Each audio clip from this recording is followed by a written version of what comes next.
Thank you very much. My fellow Americans, my first and highest duty as president is to defend our great country and the American people. I swore an oath to uphold the laws of our nation, and that is exactly what I will do.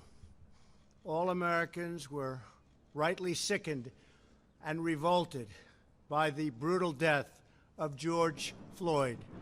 My administration is fully committed that for George and his family, justice will be served. He will not have died in vain.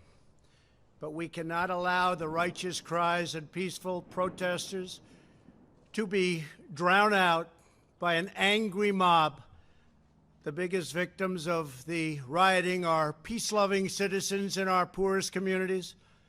And as their president, I will fight to keep them safe. I will fight to protect you. I am your president of law and order and an ally of all peaceful protesters.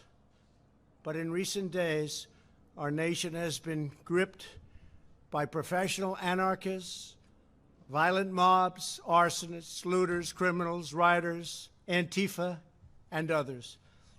A number of state and local governments have failed to take necessary action to safeguard their residents.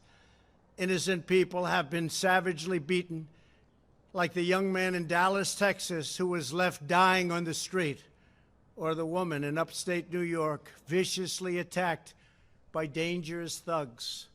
Small business owners have seen their dreams utterly destroyed.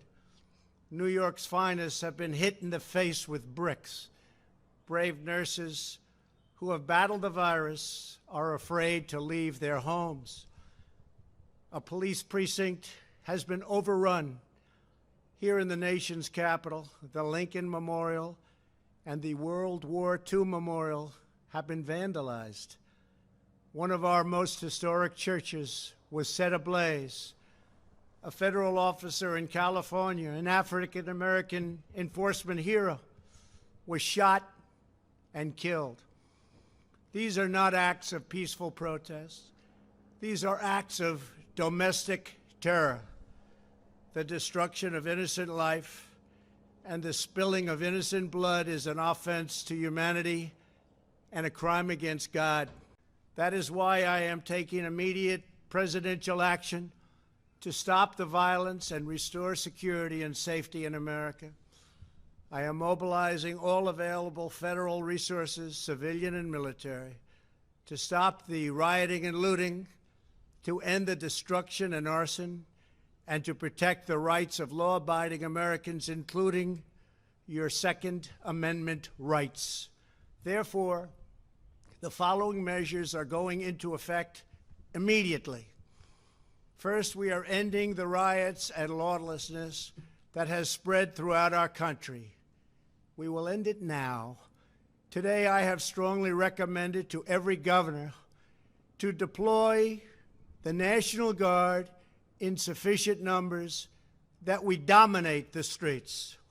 Mayors and governors must establish an overwhelming law enforcement presence until the violence has been quelled. If a city or state refuses to take the actions that are necessary to defend the life and property of their residents, then I will deploy the United States military and quickly solve the problem for them. I am also taking swift and decisive action to protect our great capital, Washington, D.C. What happened in this city last night was a total disgrace. As we speak, I am dispatching thousands and thousands of heavily armed soldiers, military personnel, and law enforcement officers to stop the rioting, looting, vandalism, assaults, and the wanton destruction of property.